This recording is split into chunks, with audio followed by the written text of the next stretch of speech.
The Daily Code Snippet.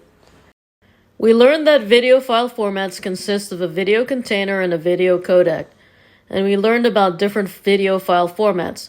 Different browsers support different video and audio formats, so it is important to understand what video formats work with each browser. A .webm format typically contains a video using a VP8 or VP9 codec with Vorbis or Opus audio.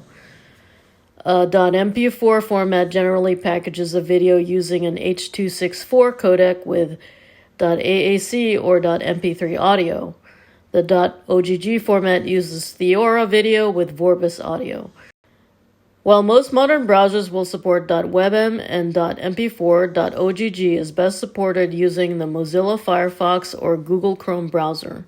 You may wonder, why is this so complicated? Why don't browsers support all formats, and why isn't there just one or two formats for us to worry about? It turns out that popular formats are often protected by patents. For example, the patent for H.264 will not expire for another 6 years.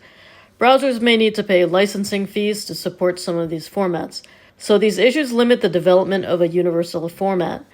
And now that mobile has become more ubiquitous, we have to deal with the issue that browsers for mobile may require newer and different formats and may not support the same formats supported on the desktop. So this is why many decide to use a third-party service to host their audio and video to deal with these cross-browser issues rather than host the video or audio content on their site themselves. Presented by Designers Learn Code.